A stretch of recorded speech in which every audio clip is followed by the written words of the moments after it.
Hello Mathieu, comment tu vas? Salut Oran, ça va bien et toi? Ouais, ça va, je suis très contente de faire ce petit call d'offboarding avec toi pour que tu nous fasses un retour complet sur ce qui s'est passé dans ces 3 mois, assez intense finalement, et Ouais. qu'on voit un petit peu ton évolution. Est-ce que tu es chaud d'abord de présenter juste ce que tu fais dans la vie en tant que freelance? Ouais, y a pas de souci. Du coup, moi, ça fait 8 ans que je suis motion designer. J'ai été 5 ans en agence, en plus de mon alternance et tout.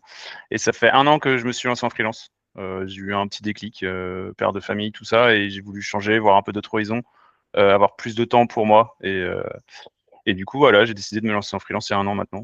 Ça va faire 1 an et 2 mois, peut-être, quelque chose comme ça. Et alors, du coup, comment s'est passée cette première année au La sens première large? année, ouais, c'était, je sais pas si tu vois le mème de Inoxtag quand il est sur l'île déserte, il fait le premier jour j'ai rien fait, le deuxième jour j'ai rien fait. Non, Moi je c'était vois à peu pas. près ça. Ouais, bah, c'est bon, j'espère Internet le verra. Mais en tout cas moi c'était à peu près ça. Genre le premier mois j'ai rien fait, le deuxième mois j'ai rien fait. J'ai eu les 4 premiers mois, je pense que c'est 4 mois de freelance où j'ai ramé. Pour moi être freelance c'était j'ai ouvert LinkedIn, j'ai mis une nouvelle photo de profil. Et je répondais aux gens qui disaient salut, je cherche un freelance. Et je faisais salut, je suis là, mais tu te manges un mur de 100 commentaires et du coup, tu es noyé là-dedans. Tu fais ok. Alors, au bout de 4 mois, j'ai dû faire. Je me suis dit comment je fais. J'ai pas le bon process, machin. Il y a l'été qui est arrivé, donc c'était encore pire. Et du coup, Mm. j'ai mis peut-être 5 mois à comprendre un peu, à chercher, à regarder des vidéos, à apprendre par moi-même. Puis c'était pas ça être freelance, c'était pas répondre à des offres sur LinkedIn, quoi. Donc c'était Ouais. c'était des premiers mois un peu cata. Donc au bout de 5 mois, j'ai réagi. Donc j'ai fait un site un peu plus pro, j'ai refait mon profil LinkedIn, donc avec une vraie brand. Et après, arrivé au bout de 2 mois, donc ça m'a pris un peu 2 mois à comprendre vraiment tout ça, faire mon site moi-même, créer une offre, chercher aussi tout ça. C'est des choses que j'essayais de comprendre. En fait, j'allais copier un peu ce que les autres faisaient et j'essayais de le refaire à ma manière. Et du coup, après, à Mm. un moment donné, j'ai cliqué sur le bouton poster sur LinkedIn. Mais du coup, on en reparlera. Mais mes premiers posts, en fait, je ne savais pas comment poster, je ne savais pas ce qu'il fallait poster, comment tourner les posts ou autres. Et du coup, c'était que des posts qui parlaient à des motion designers et pas à des gens que je voulais, qui me payent à la fin, quoi. Donc, Ouais. c'était ça, quoi. Et après, après, on arrive sur l'accompagnement au bout de 3 mois sur LinkedIn où je comprenais pas, les clients arrivaient pas, les clients partaient ailleurs. On me disait, ouais, c'est bien, c'est cool. Je devais avoir un lead par mois, ce qui est rien, hein, un lead par mois, quand tu dois vivre et signer des devis, c'était compliqué. Donc, c'est Mm. après ça que j'ai pris l'accompagnement pour vraiment accélérer les choses parce que je suis une personne très autodidacte, je suis très curieux, j'adore apprendre des choses par moi-même, regarder des vidéos pour apprendre quelque chose, lire des articles, faire vraiment tout ça. Mais il fallait que j'accélère le process parce que tu as les économies de côté, tu te dis comment je vais faire quoi, en fait, manger Mm. des cailloux au bout d'un temps, ça fait mal aux dents. Et du coup, voilà, j'ai pris l'accompagnement, ce qui a changé beaucoup de choses en vrai, quoi, sans mentir. Donc voilà. Donc ça faisait 11 mois que tu étais lancé à peu près quand tu nous as rejoints. Euh, Pas totalement 11 mois parce que je vous ai rejoint en mars. Ça faisait peut-être parce que je me suis lancé en mai 2025 Ouais, et 10 mois c'est quoi. ouais, c'est ça à peu près. C'est à peu près Ok. ça, il y a à peu près 10 mois et je tournais avec un seul client qui était mon ancienne agence. Donc comment dire que c'est pas viable sur le long terme quoi en fait et je le voyais hein, de toute manière. Donc tu Donc avais voilà. un seul client et à peu près un seul lead par mois, en Ouais, c'est gros, ça. Ouais, c'est quand à tu peu nous as près ça, rejoints. quoi. Quand je vous ai rejoint, c'était à partir du moment où j'ai fait mon premier post LinkedIn, donc en décembre, j'étais à peu près à 3 posts par semaine, parce que je trouvais ça énorme, et surtout, c'était pas des posts réfléchis, il y avait aucune stratégie derrière, et du coup, ça m'apportait qu'un lead par mois, et j'avais refait vite fait mon profil Malte aussi. Il fallait que je le fasse ressortir de la poussière, parce que je m'étais mis sur Malte en 2019 il y a longtemps, mais en fait, j'utilisais pas. Donc, j'étais un fantôme pour l'algo et faire ressortir ton profil de Malte, ça prend du temps aussi, mais du coup, j'avais qu'un lead par mois. À partir de décembre, j'avais un lead par mois, plus mon ancienne agence qui de temps en temps m'amenait du boulot. C'était pas Mhm. énorme, quoi. Je tournais en CA, je devais tourner entre 0 et 1000 par mois, quoi. Ce qui est pas, Ok. ce qui est pas ouf, quoi. Et là, du coup, si on fait un petit bond dans le présent, tu Ouais. as signé, enfin, je sais pas si tu peux en signer, si tu peux en générer, mais combien de CA, combien de contrats, de nouvelles missions aussi? Depuis l'accompagnement en avril, on a commencé quoi? On a commencé mi-mars, donc il y Ouais, a après eu mi-mars, c'est le moment de mise en place. beaucoup de Donc, choses à mettre en place. Donc mi-mars, beaucoup de choses à mettre en place. Donc là, j'ai pas forcément changé de grand-chose. Et à partir d'avril, déjà avril, c'était mon plus gros mois de lead. J'ai devisé 10 000 euros, ce qui est incroyable, ce que j'avais jamais fait avant. Donc là, c'est juste de viser. J'avais pas encore tout signé, j'arrivais pas encore à tout signer. Donc avril, j'ai dû faire un mois quand même à 2000 et quelques, ce qui est très bien par rapport à mes mois d'avant. Et sinon là, sur mai et juin, qui sont très bien passés, je suis à peu près à 3000. Juin, on est le 2 juin au moment On de est le ton 2 note vidéo. juin, ouais, oui. Juin Du n'est coup, pas fini. juin n'est pas fini, mais juin est déjà bien rempli. Donc là, sur mai-juin, sur les 2 mois, je suis à 3000 chacun, quoi. Donc, C'est trop bien. Ce qui est plutôt cool, ouais. Et comme tu dis, juin n'est pas fini, donc à voir si je cherche encore une mission pour une petite mission parce que j'ai que 2 bras. Ouais. Je peux pas me dédoubler encore et après ça passerait par il faudrait que je prête à un autre freelance. Il faut trouver les bons freelances aussi, mais j'en suis pas encore à cette étape-là. Mon but, c'est de stabiliser justement à 4-5 000. J'aimerais bien atteindre ça quoi, après l'été, en tout cas. De toute façon, c'est exponentiel. Donc là, on est Ouais, parti je de pense. 0 1000. On est monté jusqu'à 3 000, 3 500 Ouais, en septembre. Si tu continues tout ce qu'on a mis en place avec la même ouais, intensité. Et puis surtout, c'est un apprentissage continu parce que en fait, plus tu apprends, plus tu mets en place, plus tu vois les résultats, plus tu prends confiance, plus tu optimises tes techniques. Et donc, c'est l'effet boule de neige de l'acquisition. Donc, je suis sûre que tu ouais, m'enverras un message en septembre. J'attends ouais, ton bah, message en septembre. ouais, j'espère, hein. Et de toute façon, je le vois, hein, il y a eu un premier client donc qui m'a fait une première preuve sociale. Je comprenais pas au début quand on parlait de preuve sociale et autres. Je comprenais pas forcément parce qu'une fois qu'on a bien bossé la niche et mon offre et qu'on a bien revu ça, même si j'avais taffé quand même un peu avant parce que j'avais un peu analysé les choses, euh, mais on l'a bien recadré et on a vu mon problème, c'est que je manquais aussi de preuve sociale dans ma niche, dans mon secteur. Et maintenant que j'ai plus de preuves sociales, en fait, les clients me font plus confiance et c'est plus facile de signer. Là, le client que j'ai signé juste avant notre interview, il a vu 2 vidéos que j'ai fait qui correspondaient à son style, qui correspondaient à son offre aussi. Il n'a pas hésité, quoi. En fait, il a signé directement, quoi. Parce qu'avant, j'aurais jamais pu faire, quoi. En final, je pense que j'avais pas le bon process de vente et j'envoyais un devis directement. J'envoyais pas forcément les offres commerciales qu'on a appris à travailler. C'était le call est fini, j'envoyais un devis et puis j'espérais que ça signe, quoi. J'avais pas du tout de process, en fait, je pense. Et justement, quand tu nous as rejoints, parce que là, finalement, t'es à combien de leads? Bon, on va pas compter en mois, mais on va dire que tout s'est accéléré sur les 7 dernières semaines, les 6-7 dernières semaines. Ouais, ça. T'es à combien de leads par semaine à peu près? Et du coup, sur cette semaine, tu as généré un peu plus de 6 000 euros de chiffre d'affaires, 6-7 semaines? Ouais, sur les 2 dernières semaines, c'est à peu près ça, je pense. Mais en tout cas, D'accord. en lead, en lead via Malte, j'ai à peu près entre 1 à 2 demandes par semaine. Et du coup, là, comme j'ai une vidéo qui va se finir, je vais avoir un nouvel avis, donc ça va remonter encore. Et ça, c'est pareil, comme tu dis, Malte aussi, ça fait partie de l'acquisition et c'est un effet boule de neige. Plus j'ai des projets dessus, plus j'ai des avis clients, plus mon profil est poussé par l'algo. Donc, j'essaye de continuer à faire passer mes clients sur Malte. Et sinon, après, je prospecte aussi pas. Je prospecte. Je reprends la prospection sur LinkedIn. Ça, c'est quelque chose que j'avais mis un peu de côté parce que j'avais une mauvaise orga. On en a parlé et j'ai revu un peu mon orga et ça m'aide à pouvoir prospecter. Donc, je suis pas à 100 messages par mois, mais c'est des messages très ciblés que je fais. Je vais en envoyer entre 20 et 30 par mois, ce qui actuellement me suffit parce que là, celui que j'ai signé là, c'était un message de prospection. La semaine d'après, il signe. Donc, c'est de la prospection vraiment ciblée qui me prend du temps. Je n'utilise pas forcément l'IA pour ça, mais j'aime bien. En plus, je choisis bien la personne avec qui je veux bosser. Si son produit me parle, je vais le prospecter. Si je vois qu'il a un besoin de vidéo, c'est encore mieux parce que c'est ce que je vends. Donc voilà. Donc Donc ouais, là, c'est LinkedIn plus prospection plus setting aussi, qui est quand même lié à ouais, LinkedIn plus, ouais, c'est ça. une autre plateforme. Ouais, exactement. Plus, ouais, j'ai Malte, LinkedIn principalement. Parfois, quand je scrolle sur Instagram, que je vais tomber sur une startup qui se lance, je regarde s'ils ont des besoins, je les contacte via LinkedIn derrière.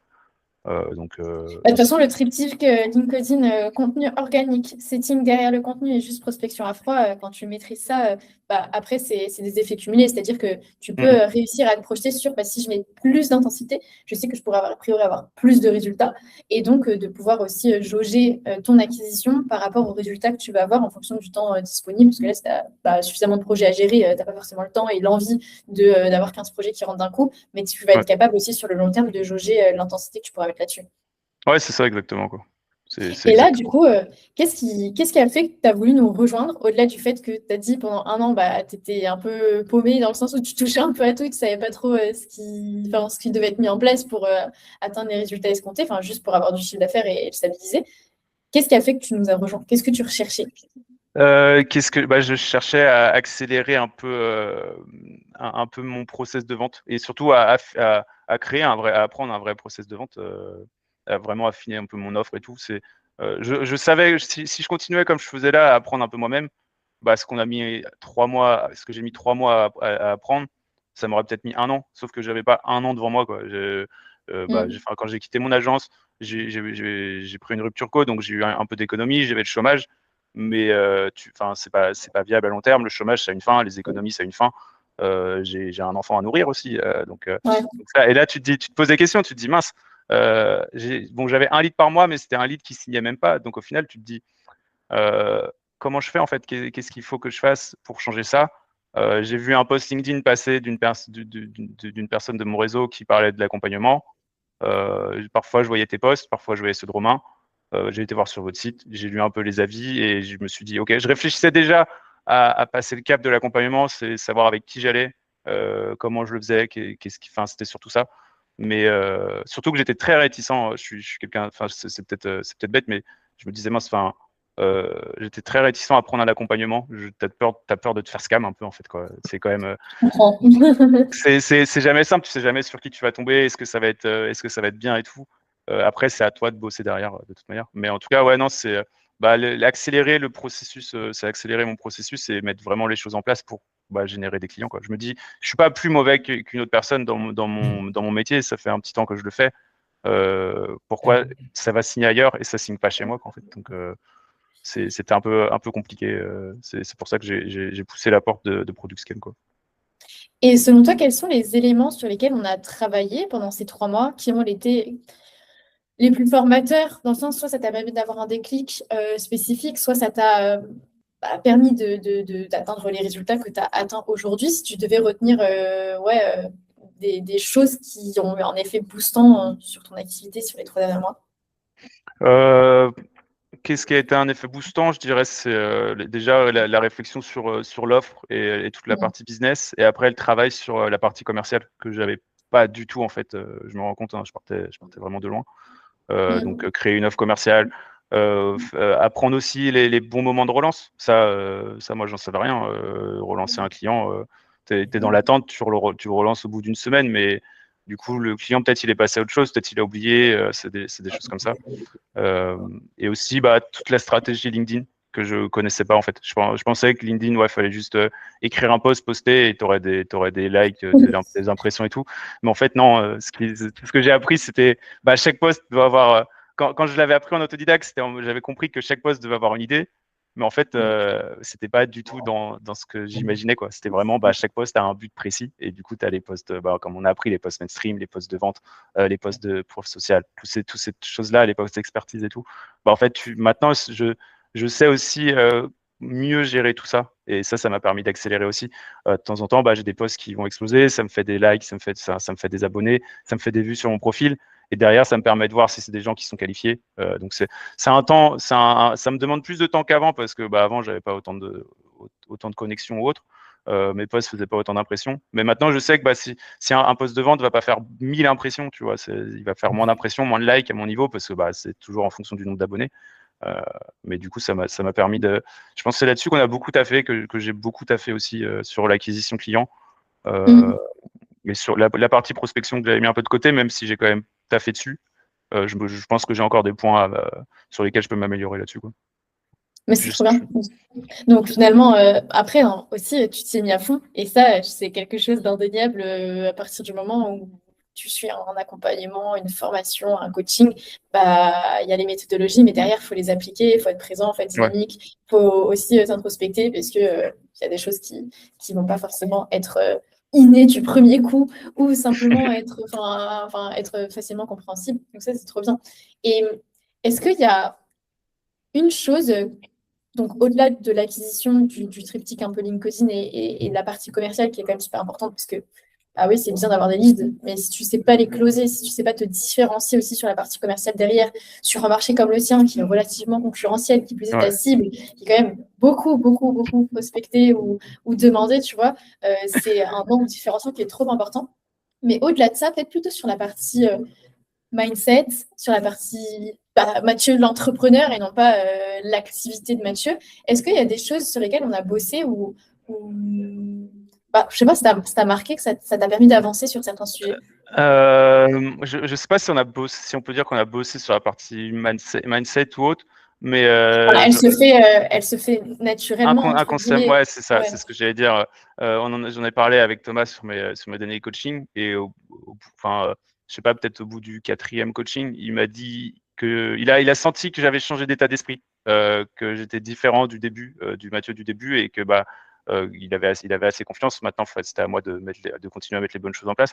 Mais c'est vrai qu'on a, j'ai eu un déclic, je pense, ok, bon, c'est pas un jeu, c'est vraiment ma vie, enfin c'est mon taf maintenant et j'ai plein de choses à apprendre, j'ai plein de choses à mettre en place et effectivement j'ai eu un vrai déclic, mais je pourrais pas te dire genre quel déclic. Je sais pas si je réponds à la question là en plus. Donc, en gros, tu as eu ce truc de tu dois t'y mettre à fond, quoi. Ouais, c'est ça, ouais, exactement, c'est Est-ce exactement que c'est pas parce exactement que tu ça. as commencé à voir les premiers résultats et comprendre que c'était possible et que, Ouais, en c'est fait, motivant. si tu dois continuer d'avoir des résultats, il faut continuer de mettre Ouais, en c'est place ça. les actions nécessaires. Ouais, peut-être ça. Et c'est toujours cool, hein, c'est toujours cool bah ouais, t'as les premiers leads qui arrivent, t'as les premiers devis qui sont signés, et tu te dis, ouais, putain, la vache, ça fonctionne enfin, quoi. Et maintenant, je dois continuer, je dois continuer, ouais, parce que j'ai d'autres objectifs derrière, mais faut pas, c'est maintenant qu'il faut pas que je lâche, en tout cas. Je pense que c'est ça que je me suis dit, ouais, les premiers leads ont commencé à arriver, et je me suis dit, ok, ça commence à fonctionner, c'est maintenant qu'il faut pas que je lâche, et peut-être que mon cerveau, il appuie sur le bouton autopilote, quoi. Et maintenant, je peux taffer. Mm. Parfois, enfin, je me rends pas compte, mais je peux parler boulot, ma meuf en a un peu marre de temps en temps. Ouais, après, c'est normal, hein, ça fait partie du package. Je sais pas si ça partira un jour. Mais en plus, surtout, il y a aussi des moments qui sont très importants dans le business en ligne, enfin, dans le business de manière générale. Septembre, janvier, qui sont les moments pour tout le monde. Après, en fonction de chaque marché, tu as des périodicités qui sont différentes si tu vises des Ouais, e-commerçants, si tu vises des SaaS, etc. Mais il n'empêche que, par exemple, là, pour septembre, il y a plein de choses que tu dois continuer de mettre en place parce que tu peux avoir ouais, beaucoup d'effets composés qui arrivent à partir de ce moment-là, et naturellement de démarquer des autres qui vont en profiter pour plus relâcher pendant l'été ou ce genre de choses ouais, par c'est ça. rapport à la période dans laquelle on est. Donc ça, c'est vraiment intéressant. Et est-ce que, là, par rapport à ce travail qu'on a fait ensemble pendant les 3 mois, je rappelle que tu as quand même été ultra assidu et c'était trop agréable d'accompagner quelqu'un qui s'y donne. Alors oui, tu as eu un déclic à un moment et c'est normal parce que en fait, le temps de tout mettre en place, ça fait remettre en question quand même pas mal de choses, ça fait monter en Ouais, compétence sur un certain nombre de choses. Donc ça fait beaucoup de choses en fait à digérer. Aussi parce que il y a des choses où on te disait, bah non, c'est pas bien, il faut l'accepter, il faut aller de l'avant par rapport à ça. Là, selon toi, comment est-ce que ta vision aussi de développement de ce que tu veux au cours des prochains mois, au cours des prochaines années, a été impactée par ce travail-là? Comment tu te vois? Donc, au-delà de l'aspect chiffré, on a compris, ça marche bien, enfin, pour l'instant, et ça va continuer de mieux marcher, je l'espère, sur les mois suivants. L'aspect plutôt vision, développement, comment tu te projettes dans ton avenir? Est-ce que tu es plus serein aussi par rapport à ton développement? Comment tu euh, le vois dans le futur? ouais, je suis un peu plus serein qu'avant. Je me dis, ok, je peux fonctionner en freelance. Maintenant, c'est qu'est-ce que je veux? Est-ce que je veux être un freelance chill où je me dis, vas-y, je suis arrivé à tel CA, je m'arrête là, je suis tranquille. Ou Mhm. et c'est là, en fait, là, la question que je me pose maintenant, alors tu vois, on vient tout juste de finir l'accompagnement, ça commence tout juste à fonctionner. C'est, c'est, c'est bizarre, mais je me pose cette question-là euh, jusqu'à quel point tu peux rester freelance et à quel moment tu changes un peu de statut et tu commences à déléguer à d'autres freelances que toi. Et là, toi, tu te dis, là, parce que là, si j'arrête de faire tourner la machine, il n'y a plus d'argent qui rentre, il n'y a plus de lead, il n'y a plus de prospection, il n'y a plus rien. Donc, c'est la question que je me pose vraiment pour la suite, c'est en mode comment je peux réussir à faire tourner ça avec d'autres gens peut-être, ou enfin en mode si je prends des vacances, ça continue de tourner sans moi, quoi. C'est cette question-là que je me pose maintenant en fait, quoi. Donc est-ce qu'il y aura une C'est une bonne évolution en tant question. qu'âge? Ouais, ouais, bah, c'est une question Finalement. qui, ça veut dire que, ok, je suis confiant. Si je me pose cette question-là, c'est que je suis confiant. Et du coup, est-ce qu'il y aura une évolution en tant que micro-agence? pas forcément une agence top mondiale. Hein. C'est pas ça que je cherche. Je veux une vie de chill quand même. Hein. C'est pas le but de charbonner tout le temps. Je veux juste à 50 ans arrêter de travailler, moi. Je mets les choses en place Après, maintenant pour arrêter de travailler à 50 ans. C'est 15-17 ans avant la moyenne, hein. Donc, Ouais, mais c'est mon but. C'est mon but. J'ai ce but-là. Le freelancing, en tout cas, c'est comme ça que je vois, c'est que ça va me rapporter plus d'argent que le CDI, parce que le CDI, de toute façon, tu as, un palier, hein, surtout dans les milieux créatifs.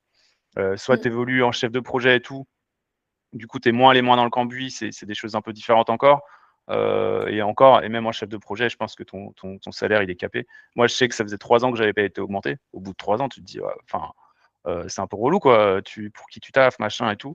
En fait, c'est pour ça aussi que peut-être que je me suis lancé en freelance, parce que je sais que les clients, maintenant, ils me payent moi directement. Je vois que ça arrive sur mon compte. C'est quelque chose que derrière, je peux réinvestir.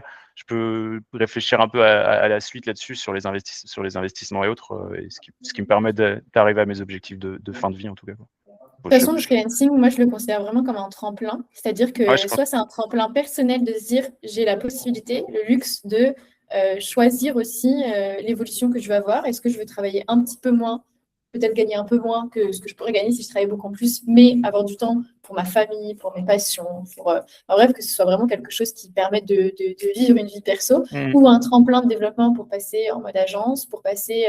moi, je connais des personnes qui sont freelance pour en fait, gagner des sous pour monter leur startup à côté, et c'est un tremplin de monétisation. C'est quand, c'est quand même un levier qui peut permettre de faire énormément de choses, mais il faut apprendre à faire en sorte que ça marche déjà, à monter en compétences, et surtout les compétences que tu développes, là, en l'occurrence, que tu as développées pendant l'accompagnement, c'est des choses à des stades différents, mais les compétences commerciales, de posture commerciale, de process, de cycle de vente, de process commerciaux, de même pour l'acquisition, de même pour la communication, parce que LinkedIn, au-delà de la prospection, du setting, la partie organique, c'est de la communication, c'est des assets aussi qui vont être utiles, quelles que soient les évolutions business que tu vas avoir derrière. Donc, c'est des skills à proprement parler qui permettent d'évoluer aussi, parce que pareil, si tu veux passer en mode agence, il va falloir mettre les bouchées doubles sur la partie vente, il va falloir mettre les bouchées doubles sur la partie acquisition. Et en fait, une fois que tu as compris quels sont les bons inputs que tu dois mettre en place pour atteindre les outputs escomptés, tu sais où est-ce que tu devras cravacher, quoi. Ouais, c'est ça, c'est à peu près ça. Mais c'est très bien résumé, c'est très bien dit. Le freelancing est un tremplin. J'aime bien. J'aime beaucoup. Ça résume un peu la vision que j'ai du freelancing. C'est pas une fin, on va dire, c'est un commencement, mais je sais pas où est-ce que ça ira, mais en tout cas pour moi, c'est plus un commencement de quelque chose, et ça me permet aussi de vouloir habiter un peu où je veux, quoi. J'ai pas la vision du freelancing en mode digital nomade, à travailler les pieds sur le sable à Bali ou autre. Hein. Je respecte tous ces gens-là. Mais comme j'ai un taf où je dois faire de la créa, je suis derrière mon PC, j'ai 2 écrans, en fait, le freelancing, il se passe chez moi, quoi, la majorité du temps. Mais c'est quelque chose qui me dérange pas tant que ça, quoi, au final. Et est-ce que tu as réussi à apprécier aussi le process de devenir, entre guillemets, marketeur, de devenir communicant, de devenir un peu commercial? Parce que pour les profils qui sont créatifs, c'est souvent un peu cette espèce de métier passion autour de la création, justement, où les aspects plus business peuvent être un petit peu plus difficiles. Comment toi, tu l'appréhendais déjà avant de vraiment faire ce focus qu'on a fait 3 mois ensemble sur ces sujets, et comment tu te sens par rapport à ça aujourd'hui? Non, moi, c'est quelque chose que j'aime déjà de base, tout ce qui est un peu marketing et vente. En plus, je mise beaucoup sur l'échange avec l'humain. Quand je vais faire un call client, j'aime parler avec la personne, j'aime échanger, se rendre compte qu'on a des points communs, des choses comme ça. Donc, aller vers les gens, c'est pas quelque chose qui me faisait peur. De toute manière, on m'a souvent dit que je parlais bien ou autre, que j'avais pas peur que j'étais assez ouvert, que j'allais souvent vers les gens de moi-même. C'est pas quelque chose qui me faisait peur, tout le côté marketing, mais c'est quelque chose qu'il fallait que j'apprenne. Je savais pas sur quel bouton appuyer pour faire signer, pour faire réserver un rendez-vous, toutes ces choses-là. En fait, c'est pas juste avec un salut, ça va, comment tu vas. Enfin, ça fait pas vendre et ça fait pas prendre des rendez-vous. La personne va répondre, elle va te dire salut, ça va bien, et voilà, ça s'arrête là la discussion. Maintenant, c'est un peu mieux. J'ai appris tout ça aussi. C'est ce côté-là un peu marketing et vente. C'est quelque chose que je devais apprendre. Maintenant, avec le côté humain, c'est quelque chose que j'aime beaucoup. Hein. Moi, c'est pas une partie qui me désintéresse. Ça va ensemble. Hein, comme ça, je pense que c'est un package. Même si tu es créa, faut quand même aller sur le process de vente, quoi. Mais je crois en plus, j'avais fait un post là-dessus avant l'accompagnement, que le freelancing, bah, fallait être comptable, commercial, tout, fallait avoir plusieurs casquettes, quoi. En final, c'est quelque chose que j'ai mis du temps à comprendre, mais une fois que tu l'as compris, bah ouais, tu vois les choses aussi un peu différemment, quoi. Bah oui, c'est sûr. Mais je pense que trop peu de personnes en parlent et c'est dommage. Parce qu'il y a vraiment cette projection rêvée de ah bah tu vas pouvoir juste vendre ce que tu as à vendre et quitte ton CDI et vends ce dans quoi tu es le meilleur et les clients vont arriver, ils vont non. tu vas pouvoir poster sur Instagram et avoir des leads qui tombent. Ouais, si les leads tombaient, tout le monde serait entrepreneur, je pense, et tout le monde serait peut-être il y a 10 ans dans les métiers créatifs, c'était un peu plus comme ça. Peut-être. Mais après le marché a tellement évolué. Ouais, et je pense que beaucoup de gens maintenant se lancent aussi en freelance. Il y a plus de gens sur le marché. Enfin, c'est un peu différent. Mais ouais, peut-être si je m'étais lancé il y a 10 ans, ça aurait été différent. Et du coup, là, si toi, tu devais retenir une chose de l'accompagnement, si tu devais un peu résumer l'accompagnement en quelques phrases, comment tu vendrais Produit Sky? Pensez à vos hooks LinkedIn. Comment je vendrais Product Scale, bah, c'est pas magique. C'est à toi de faire les choses aussi. C'est surtout ça. Je pense si tu y mets du tien, ça fonctionne. Derrière, on a les bonnes personnes. Vous avez une bonne team qui nous accompagne. Vous êtes dispo souvent de toute manière pour répondre à nos questions. Maintenant, faut être assidu et ouais, un accompagnement, c'est pas magique, quoi. Donc, mais c'est une fois que tu es assidu, si tu y mets du tien. Et encore, moi, je trouve que j'aurais pu vraiment faire plus, quoi. Je reste un peu sur ma faim, mais c'est vraiment très personnel, hein. Parce que je suis un charbonneur. Une fois que je me lance dans un truc, j'ai envie de réussir et de plier le game. Et du coup, je reste un peu sur ma faim là-dessus, mais bon, ouais, l'accompagnement, c'était top. Et ouais, je pense que ouais, la phrase, ouais, c'est pas magique et il faut aussi foncer, quoi. Faut mettre les bouchées doubles sur le truc, quoi. Et quand tu nous as rejoint il y a 3 mois, du coup, où tu étais, je sais pas si tu étais à 0 ou si tu étais à 1000 à ce moment-là, est-ce que tu te projettes. Comment? Ouais, ça dépendait des mois, quoi. Ouais, mais genre le mois en cours. Je sais plus du tout ouais, en mars, je crois que j'étais à 800, un truc comme ça. Est-ce que du coup, à ce moment-là, tu te projetais dans le fait de pouvoir réussir 3 mois plus tard à signer les 6 cas que tu as signés sur les 6 dernières semaines? Est-ce que tu t'arrivais à te projeter dans cette possibilité-là ou pas? Franchement, je savais pas trop. C'était un peu un effet qui tout double, quoi. C'était soit je mets mes dernières billes dans l'accompagnement, je mets tout en place pour y arriver, pour que ça fonctionne. Et si ça fonctionnait pas, bah, en septembre, c'était retour à la case CDI. Ce qui est pas nul, hein, j'aurais pas pris ça comme un échec, j'aurais pris ça comme une étape. J'aurais retenté, j'aurais continué à mettre des choses en place, mais ça aurait été un peu différent.